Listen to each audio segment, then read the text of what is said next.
नमस्कार साथियों, आप सभी का स्वागत है आपके स्पेशल और एक प्यारे series our tree.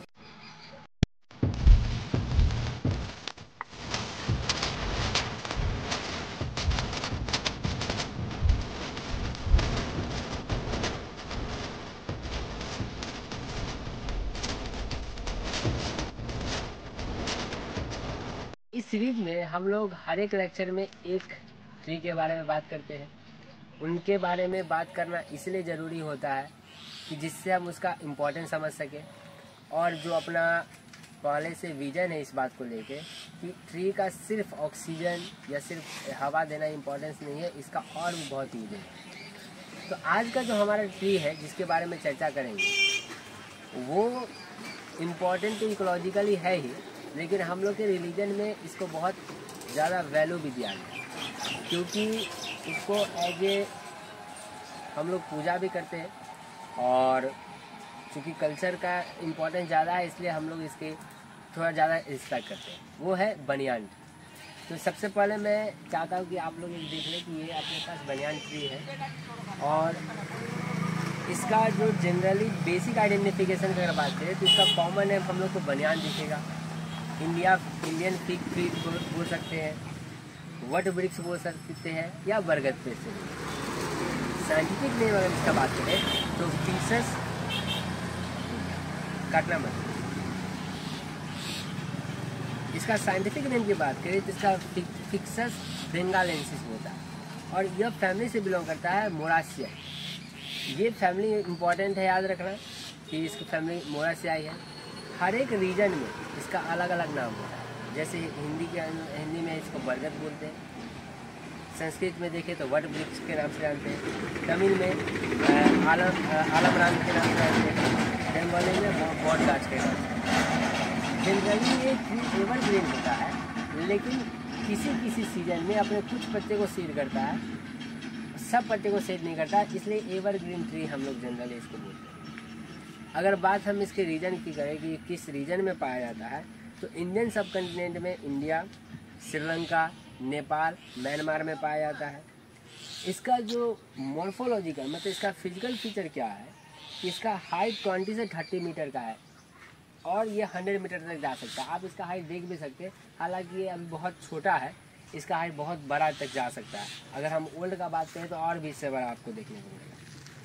Canopy spread मतलब ये कितने जगह को कैप्चर करता है। तो आप इस यहाँ पर देख ही पा रहे होंगे कि ये ऑलरेडी छोटा वृक्ष होकर भी बहुत अच्छे से एरिया को कवर कर रहा है। तो ये एक्सट्रीमली वाइड एरिया को कवर करता है, और 1000 ऑफ स्क्वायर किलोमीटर कवर कर सकता है। जब आप इसका कोई पुराना ओल्ड वर्जन देखेंगे तो आपको पता चलेगा कि ये बहुत बड़ा एरिया को कवर करता है, जिससे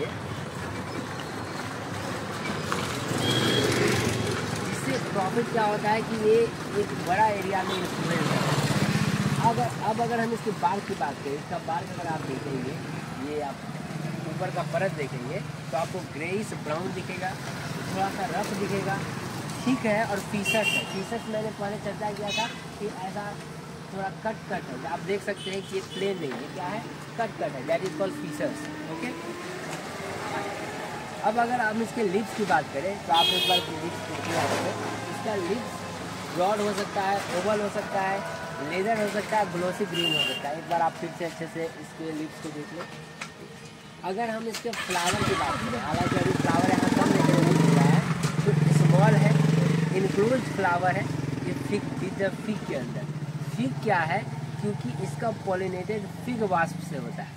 फिग वास्प का मतलब अगर आप लोग को समझ में नहीं है तो आप लोग जाके गूगल में भी कर सकते हैं, ये एक बायोलॉजिकल टर्म है।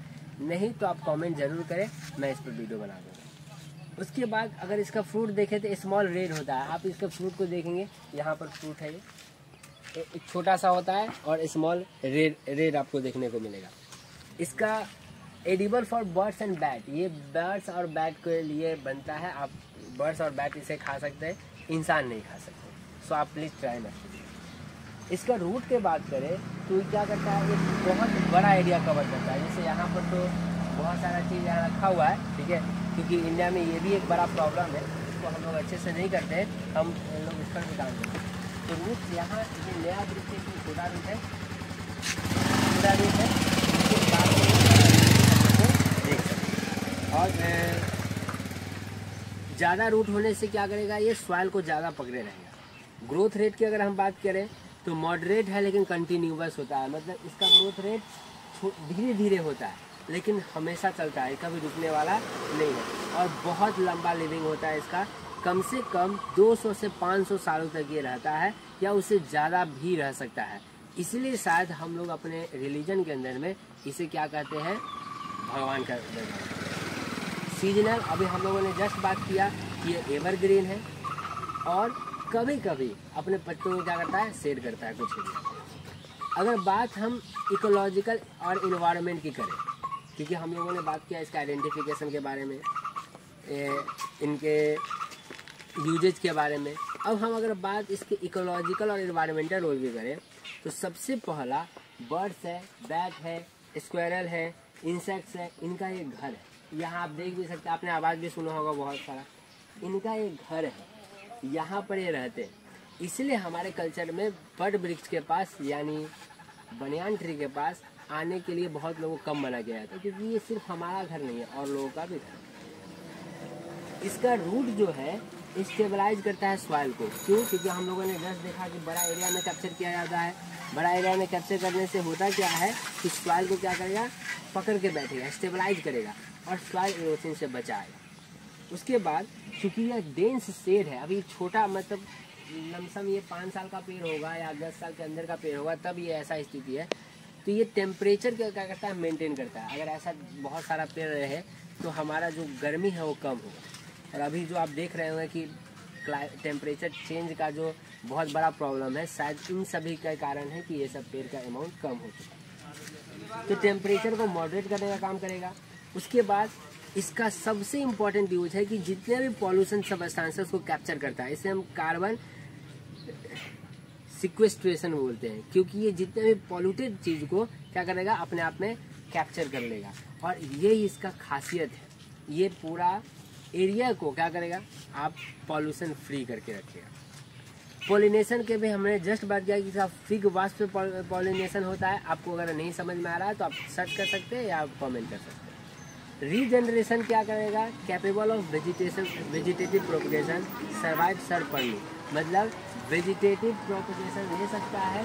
ये बायोलॉजिकल टर्म्स है, तो आप कमेंट जरूर करें अगर आपको समझ में नहीं आए। अदरवाइज आप सर्च भी कर सकते हैं, आप सर्च भी कर सकते हैं, कोई ऐसा बहुत बड़ा प्रॉब्लम और बहुत ही ख़राब स्थिति में भी रह सकता है। इसको ऐसा नहीं कि आपको पानी देना ही पड़ेगा, बहुत ही ख़राब स्थिति में भी रह सकता है। लेकिन हम लोग जो कि इसकी पूजा करते हैं तो हम लोग यहाँ पर पानी वगैरह देते हैं और हम लोग यहाँ पर प्रसाद भी देते हैं, क्योंकि यहाँ बहुत सारा इंसेक्ट होता है तो वो आसानी से वो खा सके। उसके बाद सपोर्ट एपीफाइटिकल ग्रोथ, यानी मोसेस, ऑर्चिड, फेम्स एक्सेट्रा, जो भी आसपास में अलग वृक्ष है, जो ऑर्चिड वगैरह, उनको भी ये मदद करता है उगने में।